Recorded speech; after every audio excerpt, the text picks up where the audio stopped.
Hello, everybody. This is Chuck Carnevale, co-founder of FastGraphs, the fundamentals analyzer software tool, aka Mr. Valuation, bringing you part 2 of my video on building a dividend growth portfolio for a younger investor that has several years into retirement. Now, I want to make a couple of points about this concept. I said this in the first video. If I was a young investor and had 20, 30, 40 years before retirement, I probably would focus more on growth stocks. But I am sort of aggressive that way. Other, let's say, more conservative investors would build a portfolio like I'm designing here, where you use dividend stocks, because as Will Rogers said, he was really interested in return of his capital than he was on his capital. And one nice thing about dividend stocks is you do get a little bit of cash back every quarter from a dividend-paying stock. But you can still get good growth by building a dividend stock portfolio like I'm building. And I also want to talk about this idea of growth yield and yield on cost. Conceptually here, I'm saying I'm building a portfolio that will grow the dividend every year. And I'm trying to find companies that have a legacy of doing that, so that if I did have 10 or 20 or 30 years, when I got to retirement, I would be able to just live off the income that the portfolio that grew into the portfolio and never have to sell stock. But I would also be building my wealth at the same time. Now, having said all that, this is not a strategy, the only strategy that you can accomplish the task of building wealth for retirement, but it is one that does make a lot of sense. So we'll be looking at it from a value investor's perspective. Now, I've built that portfolio. I built 15 stocks in the first video. Today, actually Friday, I added another 5 stocks. We're going to go over those 5 stocks and then look at the portfolio as a whole. But the portfolio will be a managed portfolio. In other words, there will be stocks that might leave the portfolio in the future and so on. This isn't a set and forget process. You do want to be a long-term investor, but you want to focus on fundamentals and make sure that you have the right companies at the right times at all times. So let's go ahead and look at the fast graphs and let's look at this portfolio. Now, I've named this portfolio growth yield on the basis of what I said earlier, where I was planning, hoping for the portfolio to grow over time. Okay, that's really the idea here. Now, just some particulars about the portfolio. It currently has 20 stocks in it. Those are the 20 holdings here that we have. There are 20 stocks in the portfolio. I've added 5 new ones that I'll be talking about here as I go through this. But just some particulars about the portfolio. The current yield on the portfolio is 2.46%. You'll see there's some low-yielding stocks mixed with higher-yielding stocks. The return, since I built the portfolio, and I just built it on December 5th, 15 of the 20 stocks, the other 5 were just added. So we do have a little gain. We have a 1.55% gain. Now, this idea of at an annualized return of 85% is mathematically accurate, but it's silly, obviously. This stock portfolio isn't going to be analyzing 85% a year, but that's just by the fact that it started out positive gives you that number. And there's no income because we haven't gotten any dividends yet. We haven't owned it even for a quarter. Okay, but we basically got a $200,000 portfolio built that's doing pretty well starting out, so that's kind of nice. Now, looking at the structure of the portfolio, since we're looking for long-term growth, we have 25% in mid-cap, almost 10% in small cap, and about 65% in large cap. But I do want to make a point.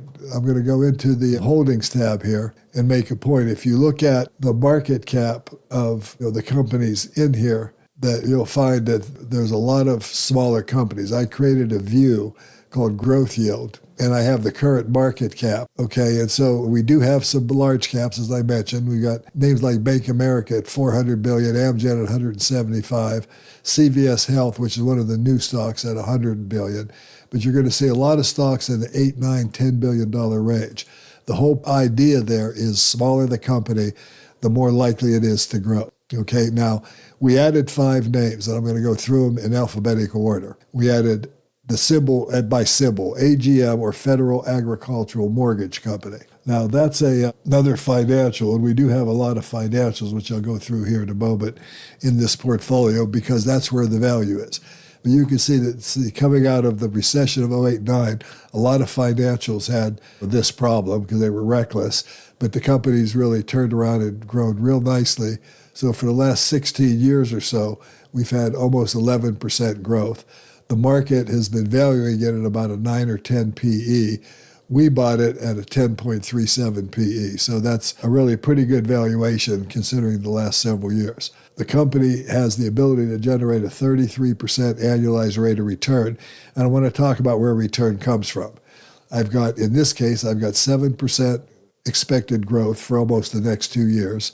Plus, I have a dividend yield of 3%, so that gets me 10.5%, 11% of this expected 32% annual return. But the bulk of the return is going to come from the PE expanding from 10 currently up to 15. But if I stay conservative and use the normal multiple on this stock, if I go to the forecasting graphs and look at the normal multiple on this stock, then my number isn't quite as strong. I only have about a 15% return, but that's still a very good number. So I've got some upside built in. All right. But this is, from a standpoint of my primary takeaway here, is that this company does demonstrate, as I showed, strong growth potential and an excellent dividend safety because it has robust financials and a very conservative payout. If you put your mouse on the orange line here, you'll see that the payout ratio is in the mid 30% range.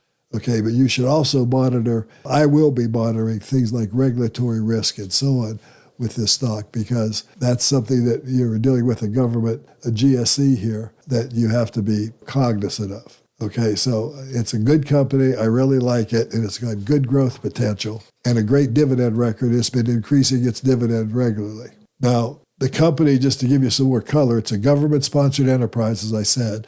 It provides secondary market liquidity for agricultural and rural infrastructure loans. And so I really like that about the company. And it has showed consistent growth, as I showed you, with strong profitability and a stellar record of dividend safety.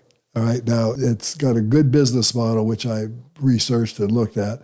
But let me just kind of bottom line it for you. My key takeaway is the red flags are regulatory uncertainty, rising credit risk, and new business lines and sector headwinds that could affect borrowing profitability. But otherwise, I really like this. And so in conclusion, I consider it a compelling combination of growth, potential, and dividend safety, underpinned by a unique government GSE business model, strong financials, and a conservative payout policy. So I like this one as the first one in the alphabet that I added. The next one I added is Autoliv. Okay, so let's take a look at Autoliv as a company. Now here we see something a little more cyclical, okay, but it's a global leader in automotive safety systems. It does have good financial health. It has robust dividend safety. The downside is it's a little bit cyclical, but the market likes to put a premium valuation on this one.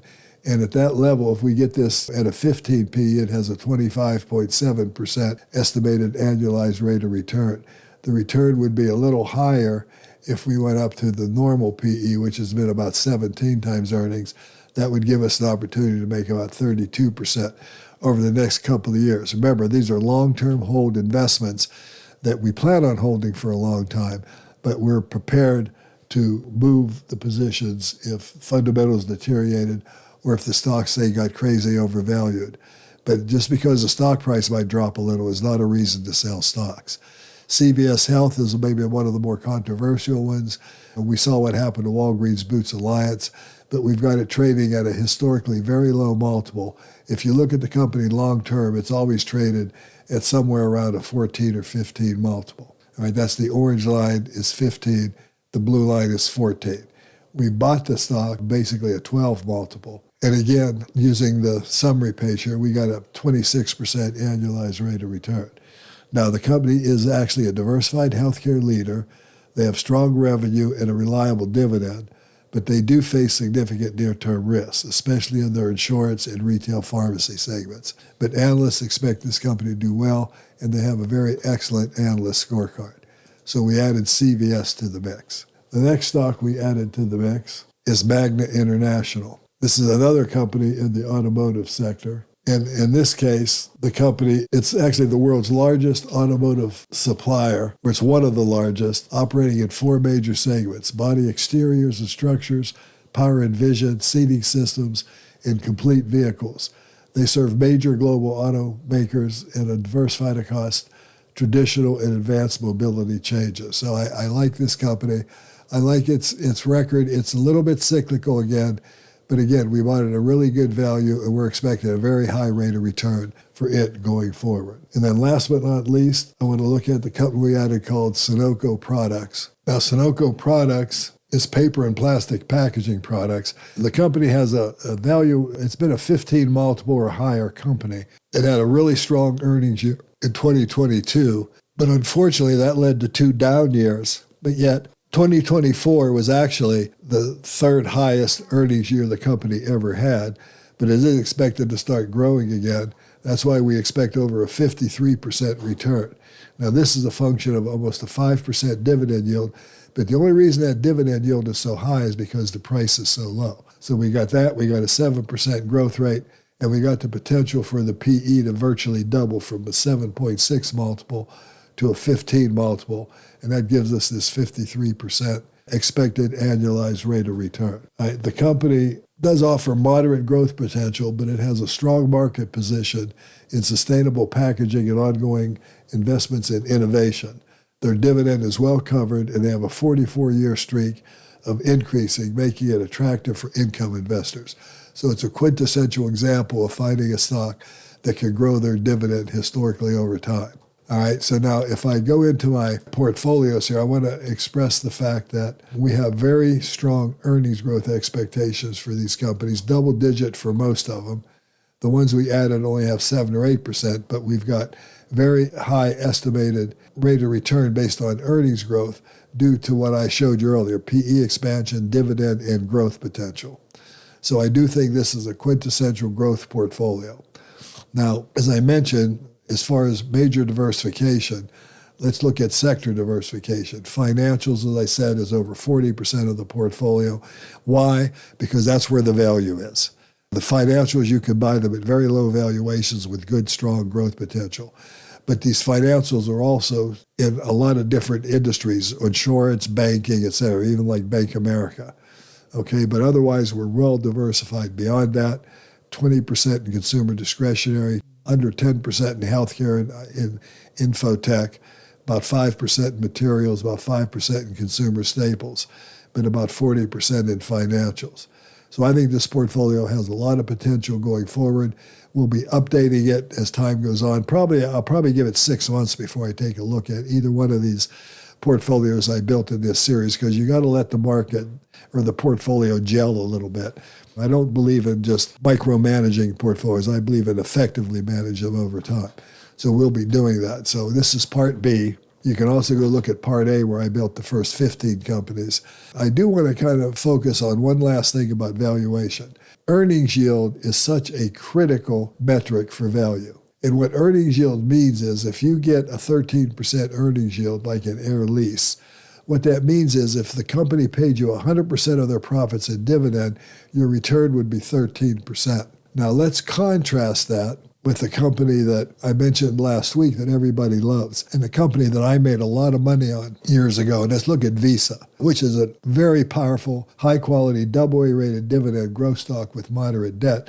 But look at the valuation. The valuation's up here at a 29 multiple. That gives an earnings yield of under 3.4%. So that means if they paid you 100% of their earnings, your return would only be 3%, a little over 3%. That's obviously clearly not a good investment. It's a great business. I think it's one of the best businesses in the world, frankly. And I did own it, and I bought it when I could buy it cheaply down here. And I did sell it somewhere up in here. And I looked good for a few years, but now it's rallying again. But the stock is not a good buy today. It was a good buy when the valuation was reasonable based on relative to its growth rate. But that's no longer the case. So valuation matters, and it matters a lot. And valuation is what we're going for here. We're in a market, as I showed in the last video, that's extremely overvalued. And so value is how you can lower your risk and yet simultaneously increase your rate of return. Anyway, this has been Chuck Carnevale, co-founder of FastGraphs. Hope you enjoyed this video. The fun is going to be monitoring this portfolio over time and showing some management changes that will be made. A portfolio needs to be managed, But again, a portfolio is like a bar of soap. The more you handle it, the smaller it gets. So we don't want to overmanage it. We want to basically be a long-term investor and hold these stocks with the idea of never selling them unless we're forced to. And we'll talk about that in future videos. Thanks for watching. Everybody have happy holidays coming up. Merry Christmas. Happy New Year. And if you don't subscribe to the channel, please do. If you like the video, give me a like, ring the bell, and take a look at subscribing to FastGraph, the value investor's best friend. In 2026, FastGraphs is going to be explosive in new features that we're offering, so stay tuned for that. Thanks for watching.